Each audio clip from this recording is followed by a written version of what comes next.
all in the name of our Lord and Savior Jesus Christ. The first song that we are going to sing is Give Thanks with a Grateful Heart. It's an American Christian worship song which was written by Henry Smith in the year 1978. There's an interesting story behind this.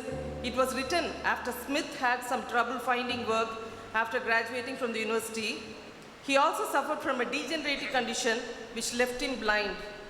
While at his church in Virginia, his pastor inspired him with a reference to how Jesus made himself poor to make others rich through him. Now, when Smith started performing this song in church, a visiting US military officer took this song to Europe, from where its popularity spread. It was only later that Don Moen sang this song and it was popularized. We all have a million reasons to be grateful to God. So let us give thanks to Him, especially for giving us Jesus. For Romans 8:32 says, He who did not spare His own Son, but gave Him up for us all, how shall He not also along with Him freely give us all things? So let us give thanks.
அடுத்த பாடல் ஒரு தமிழ் பாடல், பலிபீடத்தில் என்னை பரணே என்ற புகழ்பெற்ற பாடல். அர்த்தமுள்ள வரிகளை கொண்ட இந்த பாடல் மிகவும் பிரபலமான ஒன்று. பலிபீடத்தில் என்னை ஜீவ பலியாக ஒப்படைக்கிறேன், உம்முடைய சித்தத்தின்படி ஆளுகை செய்வீராக என்று அடியேனை கர்த்தருடைய பாதத்தில் நாம் ஒப்பு கொடுப்போம். கல்வாரியின் அன்பை கண்டு விரைந்தோடி வந்த நம்மை அவரது திரு ரத்தத்தால் சுத்திகரித்து நம்முடைய பாவங்களை கிழக்குக்கும் மேற்குக்கும் உள்ள தூரத்தை போல் நம்மை விட்டு அவர் நீக்குவார். சுயம் நம்மில் சாம்பலாய் மாற சுத்தாவியை நம்மில் ஊற்றி நம்மை அனல் மூட்டுகிறார். பொன்னையும் பொருளையும் விரும்பேன், மண்ணின் வாழ்வையும் வெறுத்தேன், மன்னவன் இயேசுவின் சாயலை இந்நிலத்தில் கண்டதால்.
அவர்கள் வழியாக உடல் சுகம், சரீர சுகம், ஆன்மீக சுகம் மற்றும் மனசுகம் கிடைக்கிறது என்று பாராட்டுகிறார். நாம் அவர்களுக்காக ஜெபிப்போம். இந்த வழியிலே சிறப்பாக மருத்துவமனையிலே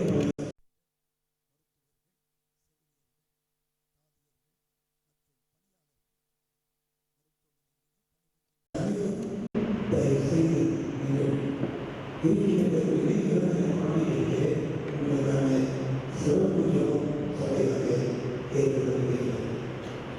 மருத்துவர்கள், செவிலியர்கள், தாதியர்கள் மற்றும் மருத்துவமனையாளர்கள் இடங்களிலே எழுதிய கண்ணோடு உங்களுக்காக பிரார்த்தனை செய்யலாம். ஜெபம்.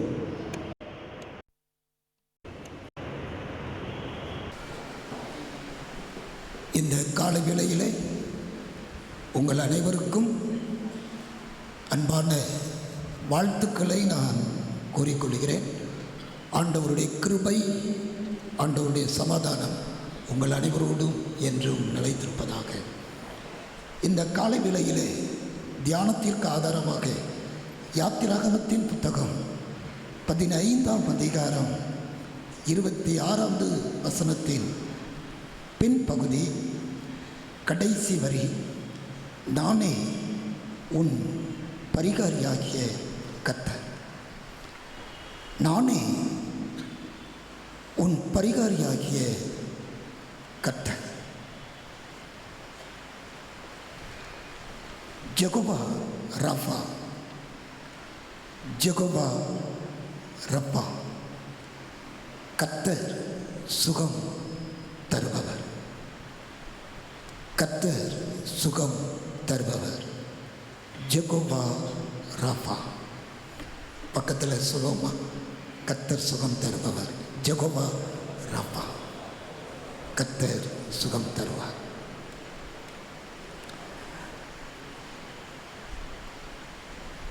பல நேரங்களிலே நம்முடைய சரீரம் பலவீனப்படும் பொழுது நாம் சில கேள்விகளை கேட்கிறோம். இது ஏன் எனக்கு நேரிட்டது? கடவுள் நல்லவர்களை ஏன் சோதிக்கிறார்? கடவுளுக்கு கோபம் உண்டாக்கும் காரியம் எதையும் நான் செய்துவிட்டேனோ? அதனால் தேவன் என்னை தண்டித்து விட்டாரோ என்று பலவீனமான காலங்களிலே நாம் சிந்திக்கிறோம். இந்த பலவீனம் நேரும்படி, இந்த சுகவீனம் நேரும்படி நான் என்ன செய்துவிட்டேன்? என்ன பாவம் செய்துவிட்டேன்? ஏன் எனக்கு இந்த வியாதி பிடித்தது என்று பல நேரங்களிலே கேட்கிறோம். கடவுளுக்கு விரோதமான தவறு எதுவும் நான் செய்துவிட்டேனா? இல்லை என்று சொன்னால் கடவுள் என்னை தண்டிக்கிறாரா என்கின்ற கேள்விகளும், ஒருவேளை கடவுள் மீது எனக்கு பற்று இல்லையா, போதிய விசுவாசம் இல்லையா என்கின்ற கேள்விகளை பல நேரங்களிலே நாம் கேட்கின்றோம். சுகவீனம் என்பது மனிதர்களுக்கு வருகின்ற ஒன்று. இயேசு தம்முடைய பணியிலே மிகவும் முக்கியமான பணி அவர் செய்ததிலே முதலாவதாக போதிக்கும் பணி, இரண்டாவதாக அவர் உவமானங்கள் மூலமாக சில செய்திகளை சிறப்பாக சொல்லும் பணி, அதோடு மட்டுமல்ல மிகவும் உன்னதமாக குணமாக்கும் அருட்பணியை இயேசு செய்தார். சுவிசேஷங்களை படிக்கின்ற பொழுது, நாம் நற்செய்தி நூல்களை படிக்கின்ற பொழுது, அந்த நற்செய்தி நூலிலே இயேசு குணமாக்கும் காரியம், இயேசுவினிடத்திலிருந்து வல்லமை புறப்பட்டு அநேகருக்கு வாழ்வு கொடுத்தது என்பதை நாம் பார்க்கின்றோம். இயேசு தான் மட்டும் அந்த குணமாக்கும் திருப்பணியை செய்யவில்லை, தன்னோடு இருந்த 12 சீஷர்களையும் அனுப்புகிறார். லூக்கா 9வது அதிகாரத்தை நீங்கள் படித்தீர்கள் என்று சொன்னால், இயேசு தன்னோடு இருந்த 12 சீஷர்களையும் குணமாக்குவதற்கு ஜனங்களுக்குள்ளே அனுப்புகிறார். அதோடு நின்றுவிடவில்லை. லூக்கா 10வது அதிகாரத்தை நீங்கள் படிக்கும் பொழுது, அங்கே மீண்டும் ஒரு 70 பேரை இந்த திருப்பணியை செய்வதற்கு குணமாக்கும் இந்த அருட்பணியை செய்வதற்கு அனுப்புகிறார். பெந்தைகோஸ்தை நாளுக்கு பிறகு திருச்சபை இந்த பணியை செய்ய ஆரம்பித்தது. பெந்தைகோஸ்தை நாளுக்கு பின்பு திருச்சபை இந்த குணமாக்கும் அருட்பணியை செய்ய ஆரம்பித்தது. ஒருவேளை நம்முடைய திருச்சபைகளிலே நாம் அதிகமாக இதை நாம் பிராக்டிஸ் பண்ணுவதில்லை. சில சபைகளிலே இந்த குணமாக்கும் காரியங்களிலே அவர்கள் முக்கியத்துவம் கொடுத்து திருச்சபையின் வழியாக மக்களுக்கு சுகத்தை கொடுக்க வேண்டும் என்பதற்கு சிறப்பு பிரார்த்தனைகளை செய்வது உண்டு. நாமும் செவ்வாய்க்கிழமை தோறும் குணமாக்கும் இந்த திருப்பணியை செய்வதற்கு சிறப்பு ஆராதனை வைத்திருக்கிறோம். ஆண்டவர் திருச்சபையின் வழியாக சுகத்தை கொடுப்பதை நாம் பார்க்கிறோம். பல நேரங்களிலே சுகவீனத்திற்கான காரணம் என்ன என்று நாம் கேட்பது உண்டு. ஒருவேளை இயற்கையின் மாற்றங்கள் மனிதனுக்கு சரீரத்திலே சுகவீனத்தை கொண்டு வருகிறது. சரீர பலவீனம் மனிதர்களுக்கு அங்கே வியாதியை கொண்டு வருகிறது. மாறுபட்ட உணவு பழக்கங்கள், இந்த நாட்களிலே மாறுபட்ட உணவு பழக்க வழக்கங்களை கை கொள்வதினாலே ஃபாஸ்ட் ஃபுட் என்று சொல்கிறோம். அதில் நீங்கள் பாருங்கள், எண்ணெய் ஆயில் அதிகமாக சேர்க்கப்படுகிறது, காய்கறிகள் சேர்க்கப்படுவதில்லை. இவ்விதமாக சரீரத்திற்கு கேடான உணவுகளை, மாறுபட்ட உணவுகளை நாம் சாப்பிட்டு நம்முடைய உடல் நிலைகளை பல நேரங்களிலே கெடுத்து விடுகிறோம். நீங்கள் நம்முடைய முன்னோர்களை எடுத்துக்கொண்டால் காலை வேளையில் அதிகாலை விழுந்தவுடனே அவர்கள் அழகாக நீர் ஆகாரம் சாப்பிடுவார்கள். நீர் ஆகாரம் சாப்பிட்டு விட்டு அவர்கள் தங்களுடைய பணிக்கு சென்று விடுவார்கள். அந்த நீர் ஆகாரம் என்ன? பழைய சோறு, அதனுடைய நீர், அதை கரைத்து, பழைய சோறை கரைத்து தண்ணீராக குடிப்பார்கள். சரீரத்திற்கு அது எந்த ஒரு கேடும் விளைவிக்காது. அது ஆரோக்கியமான உணவாக நம்முடைய முன்னோர்கள் அதை கொண்டார்கள். ஆனால் இன்றைக்கு மாறுபட்ட உணவு பழக்க வழக்கம் சரீரத்திலே பலவீனங்களை கொண்டு வருகிறது. அடுத்த தீமையான பழக்க வழக்கங்கள், மது மற்றும் போதை மற்றும் ஸ்மோக்கிங், இந்த புகை, இவைகளெல்லாம் தீமையான பழக்கங்களுக்கு அடிமைப்பட்டு மனிதன் தன்னுடைய சரீரத்திலே பலவிதமான பலவீனங்களுக்கு, வியாதிகளுக்கு காரணமாக மாறிப்போய் விடுகிறார்கள். அடுத்த சரீரங்களிலே நாம் அதிகமான கவலை கொள்வதினாலே, தேவையற்ற பயங்களை நாம் உட்கொள்வதினாலே, வைத்துக் கொள்வதினாலே மனதிலே பலவிதமான போராட்டங்கள், மன சோர்வுகள் நம்மை தாக்கி அங்கே பலவீனத்தில் கொண்டு வந்து விட்டுவிடுகிறது. அதோடு மட்டுமல்ல, சுகாதாரமற்ற சூழ்நிலைகளிலே நாம் வாழ்கின்ற பொழுது, வசிக்கின்ற பொழுது வியாதிகள் நம்மை தாக்குகிறது. இன்னும் வேதம் தெளிவாக சொல்லுகிறது, பாவ வாழ்க்கை, பாவத்தின் காரியங்கள் மனிதனுக்கு அங்கே வியாதியையும் பலவீனத்தையும் கொண்டு வருகிறது என்பதை நாம் பார்க்கிறோம். அருமையான ஆண்டவருடைய பிள்ளைகளே, ஆகவே வேதம் இன்னும் தெளிவாக சொல்லுகிறது, ஆண்டவர் சுகம் தருவார், ஆண்டவர் சுகம் தருவார். ஒரு தேவ மனிதர் இவ்விதமாக சொல்லுகிறார், மருத்துவர் மருந்து கொடுக்கிறார், கர்த்தர் கிருபை கொடுக்கிறார், மனிதர்களுக்கு சுகம் கிடைக்கிறது. அந்த வாசகம் எனக்கு மிகவும் பிடித்திருந்தது. மருத்துவர் மருந்து கொடுக்கிறார், கர்த்தர் கிருபை கொடுக்கிறார், ஆகவே மனிதர்களுக்கு என்ன கிடைக்கிறது? சுகம் கிடைக்கிறது. வேதத்தில் நாம் பார்க்கும் பொழுது முறையான மருத்துவ சிகிச்சையை பெற்றுக்கொள்ள வேண்டும் என்பதை வேதம் நமக்கு தெளிவாக எடுத்து உரைக்கிறது. ஆகவே தான் அங்கே நாம் மத்தேயு எழுதின சுவிசேஷத்திலே 9ஆம் அதிகாரத்திலே 12வது வசனத்திலே படிக்கிறோம் அல்லவா, பிணியாளிக்கு வைத்தியன் நிச்சயம் தேவை. அருமையான ஆண்டவருடைய பிள்ளைகளே, அநேக திருச்சபைகள் போதிக்கின்ற காரியம் உண்டு, விசுவாச வாழ்க்கைக்கு வந்துவிட்ட பிறகு மருத்துவம் நாம் பார்க்கக்கூடாது, மருந்துகள் மாத்திரைகள் உட்கொள்ளக்கூடாது என்கின்ற காரியங்களை எல்லாம் போதிப்பதை பார்க்கிறோம். ஆனால் வேதம் தெளிவாக சொல்லுகிறது, பிணியாளிகளுக்கு வைத்தியம் அவசியம். இன்னும் நாம் தீர்க்கலுடைய புத்தகங்களிலே படிக்கின்ற பொழுது, கீழையாத்தில் பிசின் தைலம் இல்லையோ, ரண வைத்தியனும் இல்லையோ, பின்ன ஏன் என் ஜனங்கள் இன்னும் சுத்தமாக்கப்படாமல் இருக்கிறார்கள்? ஆகவே மருத்துவம் அவசியம். மருத்துவத்தின் வழியாக கடவுள் செயல்படுகிறார். மருத்துவர்களுக்கு கடவுள் தம்முடைய வல்லமையை கொடுத்து, தம்முடைய ஞானத்தை கொடுத்து, அவர்கள் வழியாக கர்த்தர் மனிதர்களை பாதுகாக்கின்றார்.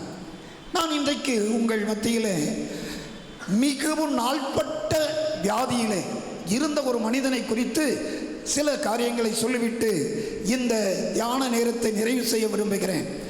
மிகவும் நாள்பட்ட வியாதி. பல நேரங்களிலே நம்முடைய சரீரங்களிலும் நாள்பட்ட வியாதிகள் இருப்பது உண்டு.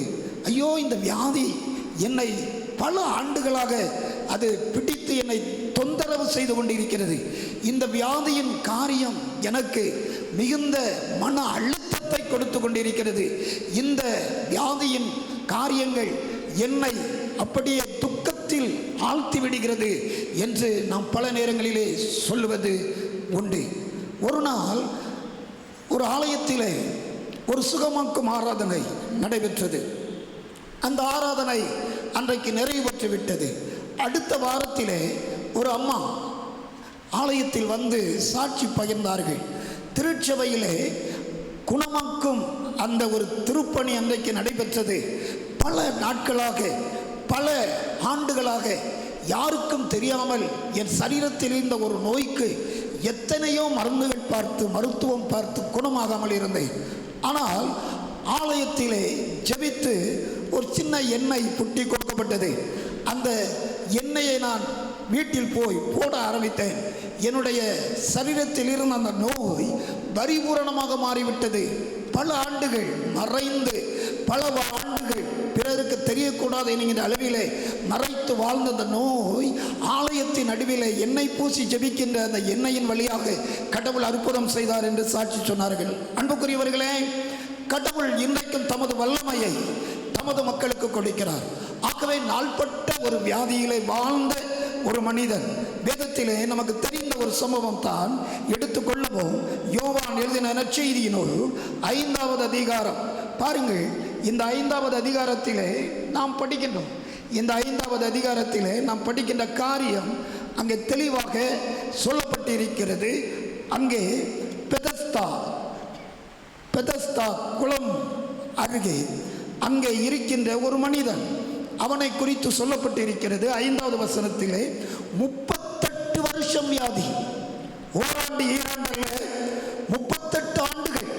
யோசித்து பாருங்கள், 38 ஆண்டுகள் அவன் ஒரு வியாதியினால் பாதிக்கப்பட்டு அந்த குளத்தின் பக்கத்திலே உட்கார்ந்திருப்பான் என்று சொன்னால், படுத்திருப்பான் என்று சொன்னால், அவனுடைய நிலை எவ்விதமாக இருந்திருக்கும், அவனுடைய சூழ்நிலை எவ்விதமாக இருந்திருக்கும். அவன் யோசித்திருப்பான். நாள்பட்டு போன வியாதி, நாள்பட்டு போன வியாதி. அருமையான ஆண்டவருடைய பிள்ளைகளே, நாம் சங்கீதங்களின் புத்தகத்திலே படிக்கிறோம் அல்லவா? சங்கீதம் 31:10, சங்கீதம் 31:10 நாம் வாசிக்கின்ற இந்த வசனத்திலே பாருங்கள், ஒரு மனிதன் நாள்பட்ட வியாதியிலே அங்கே அவன் சிக்கி தவிப்பான என்று சொன்னால் அவன் நிலை எவ்விதமாக இருக்கும் என்று சொல்லப்பட்டிருக்கிறது. அந்த வசனத்திலே பாருங்கள், என் பிராணம் சஞ்சலத்தினாலும் என் வருஷங்கள் தவிப்பினாலும் கழிந்து போயிற்று, என் அக்கிரமத்தினாலே என் பலன் குறைந்து போய்விட்டது, என் எலும்புகள் உலர்ந்து போய்விட்டது. சஞ்சலம், நாள்பட்ட வியாதியினால் சஞ்சலப்பட்டு போயிருக்கிறோம். பல நேரங்களிலே நாம் துக்கப்பட்டு திரிகிறோம். பல நேரங்களிலே நாம் நம்முடைய வாழ்க்கையிலே நொந்து போகிறோம், தவித்து போய்விடுகிறோம். எலும்புகள் அங்கே உலர்ந்து போகிறது, சரீரத்தின் பலன் குறைந்து போய்விடுகிறது. 38 ஆண்டுகள் ஒரு மனிதன் இவ்விதமாக இருந்தால் அவனுடைய நிலை எவ்விதமாக இருக்கும் என்று நாம் சிந்தித்துக் கொள்ள வேண்டும். அன்புக்குரியவர்களே, பாருங்கள், நாள்பட்ட பலவீனத்திலே அங்கே இருக்கின்றவன், இவனுடைய நிலையை குறித்து நாம் பார்க்கிறோம். அங்கே இவன் அடுத்து உதவி செய்வதற்கு இவனுக்கு ஆட்கள் இல்லை. ஒருவேளை நாள்பட்ட வியாதியிலே ஒரு மனிதன் வாழ்வானே என்று சொன்னால் அவனுக்கு கொஞ்ச நாள் மருத்துவம் பார்ப்பாங்க குடும்பத்தார், இல்லை என்று சொன்னால் நண்பர்கள் பார்ப்பார்கள். காலப்போக்கில் அவனை விட்டு விடுவார்கள். உதவி செய்வது அப்படியே குறைந்து போய்விடும். இப்போ இவனுக்கு உதவி செய்வதற்கும் ஆட்கள் இல்லை. அவன் மன அழுத்தத்திற்குள் போய்விட்டான். அதோடு மட்டுமல்ல, ஊக்கத்தையும் இழந்து விட்டான். இனி முயற்சித்து பயனில்லை. நாம் செல்வதற்குள் வேறொருவன் சென்று விடுகிறான். அந்த குளத்தில் இறங்குவதற்கு அவன் முயற்சித்தும் பயனில்லை என்று அவன் அங்கே இருக்கின்ற சூழல். அவனை தேடியே சுவருகிறார். அன்புக்குரிய ஆண்டவருடைய பிள்ளைகளே, 5வது அதிகாரத்திலே பாருங்கள், 6வது வசனம் சொல்கிறது, படுத்திருந்த அவனை இயேசு கண்டு அவன் வெகு காலமாய் வியாதியஸ்தன் என்று அறிந்து அவனை நோக்கி, அவனை கண்டு, அவனை அறிந்து, அவனை நோக்கி இயேசு வருகிறார். இந்த காலை வேளையிலே என் அன்புக்குரிய சகோதர சகோதரிகளே, நாள்பட்ட பலவீனங்கள், யாரிடத்திலும் சொல்ல முடியாத வேதனைகள், யாரிடத்திலும் சொல்ல முடியாத வியாதியின் அகாரங்கள், மறைத்து வாழ்கின்ற நாள்பட்ட காரியங்கள் நம்முடைய வாழ்க்கையிலே நம்மை பலவீனப்படுத்தி கொண்டிருக்கலாம். கலங்காதீங்க. இயேசு தேடி வருவார். இயேசு நம் அருகில் வருவார். இயேசு உங்கள் அருகில் வருவார். வந்து உங்களை விசாரிப்பார். விசாரிக்கும் ஆண்டவர் நம்மோடு கூட இருக்கிறார்.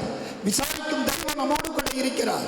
ஆகவே பலவீனமான நேரங்களிலே, பலனற்று போன சூழ்நிலைகளிலே, நாம் பல நேரங்களிலே ஐயோ நான் முயற்சித்து தோற்று போய்விட்டேன், இந்த வியாதியின் நிமித்தமாக என் செல்வங்களை எல்லாம் இழந்து போய்விட்டேன், இனி எனக்கு வாழ்க்கை என்ன என்று வாழ்க்கை கசந்து போயிருக்கலாம்.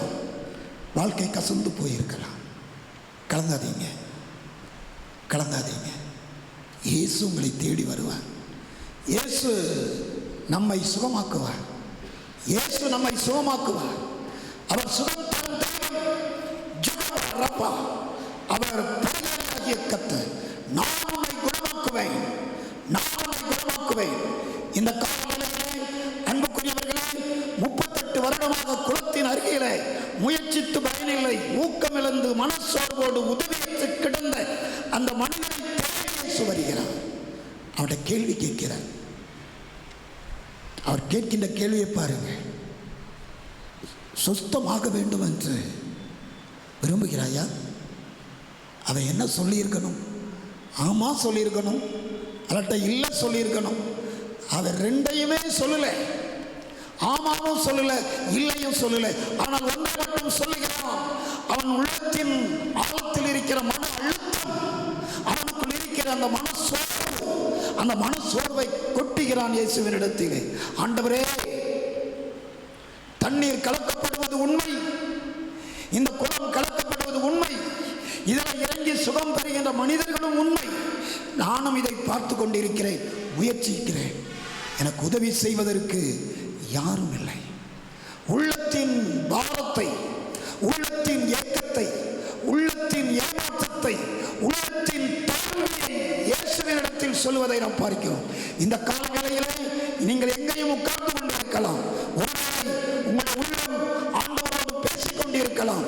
ஆண்டவரே, நான் இவ்விதமான சூழ்நிலையில் இருந்து கொண்டிருக்கிறேனே என்று உங்களை தேடி இயேசு உங்கள் அருகில் இருக்கிறார். இந்த காலங்களிலே இயேசுவை நோக்கி பார்க்கின்ற ஒவ்வொருவருக்கும் அவர் அற்புதமான சுகத்தை, குணமாக்கும் அவருடைய வல்லமையை உங்கள் சரீரங்களிலே அவர் நிச்சயமாக செய்வார். கவலைப்படாதீங்க, கவலைப்படாதீங்க. ஆண்டவர் நம்மோடு கூட இருக்கிறார்.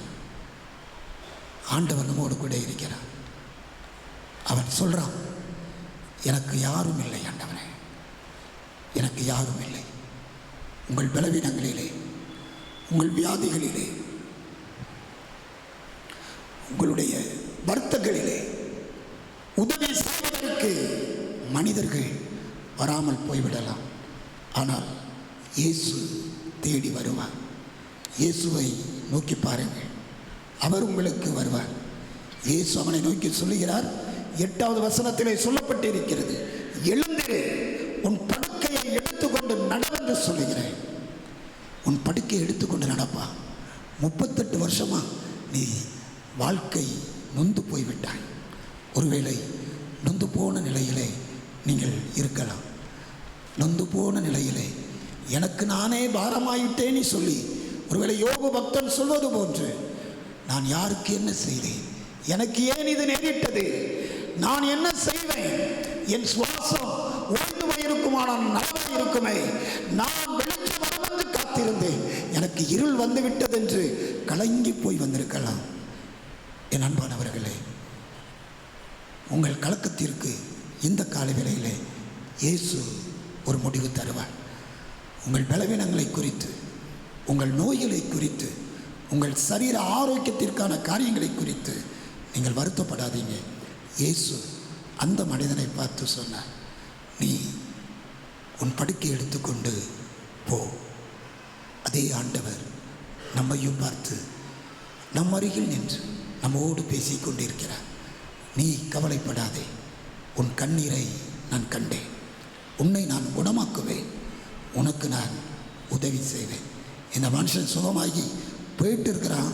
போயிட்டு இருக்கும் பொழுது ஒரு காரியம் நடக்குது. இதை கொஞ்சம் கூடுதலாக சொல்லித்தான் ஆக வேண்டும். பாருங்கள், அவன் சுகமாகி போயிட்டு இருக்கிறான். அங்கே ஒரு கேட்குறாங்க கேள்வி. யூதர்கள் கேட்கின்ற ஒரு கேள்வி. அவனை பார்த்து கேட்குறாங்க, இது ஓய்வு நாளாக இருக்குதப்பா, உன் படுக்கை எடுத்துக்கிட்டு போகிறது உனக்கு நியாயமல்ல. மோசையின் நியாயப்பிரமாணம் ஓய்வு நாளை கடைபிடிக்க வேண்டும் என்று இவ்விதமாக சொல்லியிருக்கிறது. ஆனால் நீ படுக்கை எடுத்துக்கொண்டு நடக்கியப்பா, இது உனக்கு நியாயமா? எப்படி இருக்கும் பாருங்கள். மனிதர்களுடைய நிலை இதுதான். மனிதர்களுடைய நிலை இதுதான். அவன் யோசித்திருப்பான், நான் 38 வருஷமாக அந்த குளத்து பக்கம் கிடந்தனப்பா, என்னை யாரும் நீங்கள் தேடி வரல, நான் சுகமாகி போயிட்டு இருக்கிறேன், இது நியாயமானு சொல்லி கேட்குறீங்களே அப்படி சொல்ல உள்ளத்தில் என்ன நினைத்திருப்பான். அவன் எங்கே போனான் நான் பாருங்கள். அங்கே சொல்லப்பட்டு இருக்கிறது, அங்கே 14வது வசனத்தில் அவன் தேவாலயத்திற்கு போனான். நன்றி சொல்ல ஆண்டவருடைய ஆலயத்திற்கு சென்றிருக்கிறான். நன்றி சொல்வதற்கு தேவாலயத்திற்கு போயிருக்கிறான். இயேசு அவனை அங்கே கண்டு சொன்னார், அதிக கேடாத ஒன்றும் இனி உனக்கு வராதபடி இனி பாவம் செய்யாதே. பாவத்தை நிமித்தமாக அவன் பாதிக்கப்பட்டவன் என்பதை இந்த வசனம் தெளிவாக நமக்கு சொல்கிறது. பாவத்தின் பழக்கங்கள் பல நேரங்களிலே, தீமையான பழக்க வழக்கங்கள் பல சமயங்களிலே நம்மை வியாதியின் காரியத்திற்கு அது அழைத்து சென்று விடுகிறது. அன்புக்குரியவர்களே, தீமையான பழக்க வழக்கங்கள் இருக்கும் என்று சொன்னார். அதை நாம் விட்டுவிட ஆண்டவர் விரும்புகிறார். சுகம் தருவதற்கு நாம் திருவசனத்திலே படித்தோம் அல்லவா, ஒருவருக்கு ஒருவர் உங்கள் குற்றங்களை அறிக்கை செய்து நீங்கள் எண்ணெய் பூசி ஜெபிக்கும் பொழுது கர்த்தர் உங்களுக்கு சுகம் தருவார் என்று யாக்கோபு தன்னுடைய கடிதத்தில் எழுதுவதை நாம் பார்க்கிறோம். சபையின் மூப்பர்கள் எண்ணெய் பூசி வியாதி உடையவனுக்காக ஜெபிக்கும் பொழுது கர்த்தர் அற்புதத்தை செய்வார். இந்த காலை வேளையிலே உங்களையும் ஆண்டவர் சுகமாக்குவார். இந்த காலை வேளையிலே உங்கள் மனதின் சோர்வை இயேசு சுகமாக்குவார். உங்கள் மன அழுத்தத்தை கர்த்தர் சுகமாக்குவார். குற்ற மனசாட்சியோடு வாழ்ந்து கொண்டிருக்கின்ற பல பேருக்கு ஆரோக்கியமற்ற தன்மை, உங்கள் குற்ற மனசாட்சியிலிருந்து கடவுள் உங்களுக்கு ஆரோக்கியம் தருவார். இயேசு உங்களை தொடுவார். இயேசு உங்கள் விண்ணப்பத்தை கேட்பார். உன் விண்ணப்பத்தை கண்டேன், உன் விண்ணப்பத்தை கேட்டேன், உன் கண்ணீரை கண்டேன், நானே உன் பரிகாரியாகிய கர்த்தர் சொல்லுகிறார். யூத ஜனங்களை பார்த்து, மோசையின் தலைமையில் வந்த ஜனங்களை பார்த்து சொல்லுகிறார், நான் இனி உங்களுக்கு ஜெகோவா ரப்பாவாக இருப்பேன், சுகம் தரும் தெய்வமாக இருப்பேன். அந்த சுகம் தரும் தேவன் நம் நடுவில் இருக்கிறார். இந்த ஆராதனையின் முடிவிலே உங்களுக்காக ஜெபிக்கப்பட்ட எண்ணெய் கொடுக்கப்படும். தேவையுடையோர் நீங்கள் பெற்று செல்லலாம். இப்பொழுது நாம் யாவரும் ஜெபத்திற்காக எழுந்து நிற்போம். இயேசு நாம் பரிகாரியாகிய கர்த்தர். அவர் சுகம் தருகிறவர். அவர் சுகம் தருகிறவர். சுகத்தை தந்து நம்மை ஆசீர்வதிக்கிறவர்.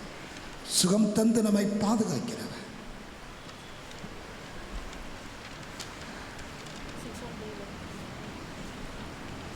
கலங்காதே கலங்காதே, கர்த்தர் உன்னை கைவிட மாட்டார். கலங்காதே கலங்காதே, முள்மூடி உனக்காக, இரத்தமெல்லாம் உனக்காக, முள்மூடி உனக்காக, இரத்தமெல்லாம் உனக்காக, பாவங்களை அறிக்கையிடு, பாவங்களை அறிக்கையிடு, நீ பரிசுத்தமாகிவிடு, நீ பரிசுத்தமாகிவிடு. கலங்காதே கலங்காதே, கர்த்தர் கைவிட மாட்டா. கலங்காதே கலங்காதே, காலமெல்லாம் உடனிருந்து கரம் பிடித்து நடத்தி செல்வா. காலமெல்லாம் உடனிருந்து கரம் பிடித்து நடத்தி செல்வா. கண்ணீரெல்லாம் துடைப்பா, உன் கண்ணீரெல்லாம் துடைப்பா. கண்மணி போல் காத்திடுவா, உன்னை கண்மணி போல் காத்திடுவா. சேர்ந்து சொல்லுவோம். கலங்காதே கலங்காதே, கர்த்தர் உன்னை கைவிட மாட்டா. கல்வாரி மலை மேலே காயப்பட்ட இயேசுவை பார். கல்வாரி மலை மேலே காயப்பட்ட இயேசுவை பார். கரம் விரித்து அழைக்கின்றார், உன்னை கரம் விரித்து அழைக்கின்றார். கண்ணீரோடு ஓடியே வா, நீ கண்ணீரோடு ஓடி வா. கலங்காதே கலங்காதே, கர்த்தர் உன்னை கைவிட மாட்டா. கலங்காதே கலங்காதே. என் அன்புக்குரியவர்களே, பாரத்தோடு நாள்பட்ட வியாதிகளோடு நாள்பட்ட பலவீனத்தோடு சரீரத்தில் சுகக்கேடுகளோடு பிறரிடத்தில் பகிர்ந்து கொள்ள முடியாத பாரங்களோடு சரீர நோய்களோடு ஒருவேளை கடந்து செல்லலாம். கலங்காதீருங்க. 38 ஆண்டுகள் பலவீனப்பட்டு போன வியாதிப்பட்டு போன அந்த மனிதனை இயேசு சந்தித்தார். உங்களையும் இயேசு சந்திப்பார். உங்களுக்கும் சுகம் கொடுப்பார். ஜெபம் பண்ணுங்கள். அவரை நோக்கி பாருங்கள். அவரை நோக்கி பார்த்த முகங்கள் பிரகாசம் அடைந்தது. அவர் வெட்கப்பட விட மாட்டார். உங்கள் கண்ணீரை துடைப்பார். உங்கள் கவலைகளை மாற்றுவார். உங்களுக்கு இயேசு உதவி செய்வார். ஒரே ஒரு வார்த்தை சொல்லுங்க.